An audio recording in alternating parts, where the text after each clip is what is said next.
जैसे बेटा हम लोग बात कर रहे थे, देखिए चार्ज के लिए जो चार्ज था वो था क्या। द सिंपल सा अगर बात करते हैं बेटा, व्हाट इज़ चार्ज की बात करते हैं, विच एक ऐसा किसी भी ऑब्जेक्ट का, किसी भी मेटल का, मैंने आपको प्रीवियस वीडियो में भी बताया था, किसी भी मेटल का वो property, metals property which feels a force, metals property which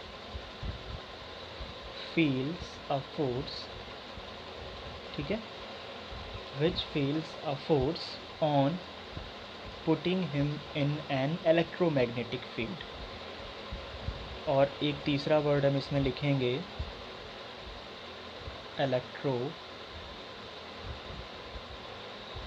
magnetic field. बेटा metals property, what is charge, charge पढ़ रहे हैं बेटा, ध्यान से समझिएगा। एक बार मैं फिर से रिवाइंड कराता हूँ आपको। Electricity means study of charges. दूसरे टाइप में अदर वर्ड्स में बोल सकते हैं अगर, तो वो क्या बोलेंगे, the branch of physics, the branch of physics या branch of science where we study about charge is known as electricity. ठीक है बेटा। अब चार्ज की बात करते हैं, व्हाट इज़ चार्ज। आपका चार्ज क्या होता है, तो मैंने आपको जो बताया, जैसे अभी भी बताया, metals property which feels a force या विच अकर्ड्स अ फोर्स, फील्स की प्लेस पे आप अकर्ड्स भी लिख सकते हैं। ठीक है बेटा, accords a force on putting him in electromagnetic field. बेटा ध्यान से देखिएगा, एक कोई ये इलेक्ट्रोमैग्नेटिक फील्ड ले लिया गया, ठीक है, यहाँ ई एम एफ, इसको शॉर्ट फॉर्म इलेक्ट्रोमैग्नेटिक फील्ड को ए एम एफ बोला जाता है। एक ये ऑब्जेक्ट लिया, इसमें जैसे ही एक मेटल ले लिया, एट रैंडम ये मेटल आप ले जाके इलेक्ट्रोमैग्नेटिक फील्ड में प्लेस कराएंगे, तो या तो ये मेटल को जो इलेक्ट्रोमैग्नेटिक फील्ड होगा, या तो इस मेटल को अबे थ्रो कर देगा, ठीक है, या अपन जैसे ही आप इसमें प्लेस करा रहे होंगे, ये इसको अपनी तरफ खींच लेगा, अट्रैक्ट कर लेगा। ठीक है, यही यही डिफाइन करता है कि हर मेटल क्या होता है, चार्ज पार्टिकल होता है। अब चार्ज आपका होता कितने टाइप का, मैंने डेफिनेशन ऑलरेडी आपको लिखा दी है, तो दैट्स वाई मैं आपको डेफिनेशन यहाँ नहीं लिखा रहा हूँ। अब देखिए, चार्ज होता आपका दो टाइप का है, पहला पॉजिटिव होता है और दूसरा बेटा निगेटिव होता है। जो मैंने आपको प्रीवियस वीडियो में भी बताया था, सेम चार्ज क्या कर देते हैं, एक दूसरे को रेपल कर देते हैं, ठीक है। और अपोजिट चार्ज बेटा जो होते हैं, एक दूसरे को क्या कर लेते हैं, अट्रैक्ट कर लेते हैं, दोनों चार्ज एक साथ आ जाते हैं जब अपोजिट चार्ज होते हैं।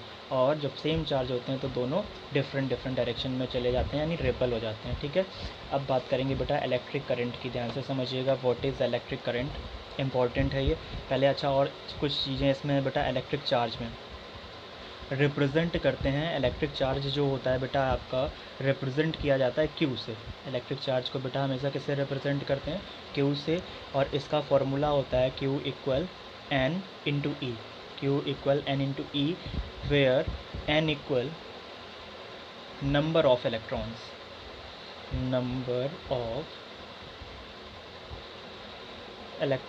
ठीक है। और ई इक्वल क्या था बेटा, charge on one electron, N number of electron था, ई क्या था, चार्ज ऑन वन इलेक्ट्रॉन था। ठीक है, और क्यू इक्वल क्या था, फॉर्मूला आपका एन ई क्यू क्या है आपका, सिंपल सा पता ही आपको, चार्ज है। चार्ज का यूनिट हमेशा बेटा क्या लिखते हैं,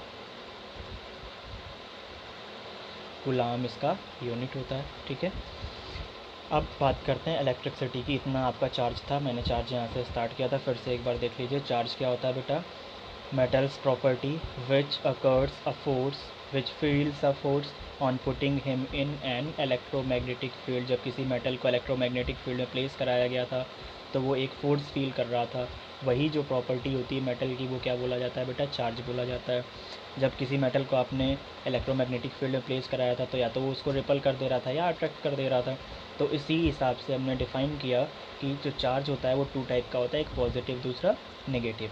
सेम चार्जेस एक दूसरे को बेटा रेपल कर देते हैं, और अपोजिट चार्जेस एक दूसरे को अट्रैक्ट कर लेते हैं। चार्ज को रिप्रेजेंट करते हैं क्यू से, सिंपल सा इसका फॉर्मूला क्या होता है बेटा, Q equal any number of electrons, N equal क्या होता है आपका number of electrons, E equal क्या होता है चार्ज ऑन वन इलेक्ट्रॉन, और इसका यूनिट जो चार्ज का यूनिट होता है बेटा वो आपका कूलम होता है। ठीक है, अब यहाँ से स्टार्ट करेंगे electric current.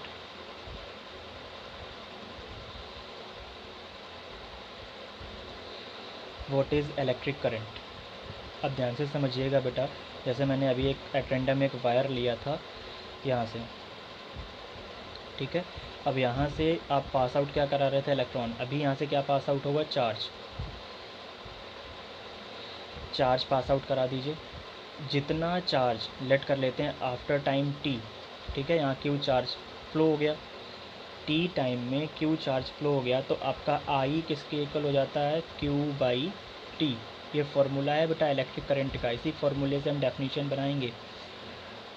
The rate of flow of charge in the given conductor with respect to time is known as electric current. Definition क्या लिखेंगे बेटा, the rate of flow of charge in the given conductor with respect to time, या simple सा लिख सकते हैं the rate of flow of charge with respect to time is known as electric current. It is represented by I, ठीक है। Formula क्या होता है, I by Q upon T. I represent करता है करंट, क्यू चार्ज और T time, ये आपको पता ही है, ठीक है। इसको बेटा क्यू इक्वल आई टी भी लिख सकते हैं, क्यू इक्वल आई इंटू टी। जब डिनोमिनेटर में 1 लिख के क्रॉस मल्टीप्लाई करा दीजिए तो क्यू इक्वल आपका आई टी आ जाएगा, ठीक है। ये फार्मूला इसी से जनरेट किया हुआ है।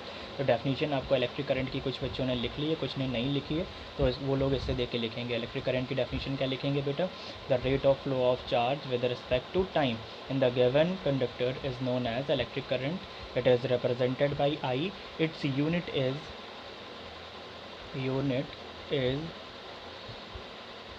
एम्पियर, ठीक है बेटा। इसका यूनिट आपका एम्पियर होता है, आई से रिप्रेजेंट करते हैं। Formula I equal Q upon T होता है। इसी फार्मूले से एक दूसरा फार्मूला जनरेट किया है, क्यू इक्वल आई टी, ठीक है। इसके बाद नेक्स्ट टॉपिक आपका नेक्स्ट वीडियो में स्टार्ट किया जाएगा। इतना आप लोग समझ लीजिए, और कुछ समझ में नहीं आया करे बेटा तो आप लोग पूछ लिया करिए।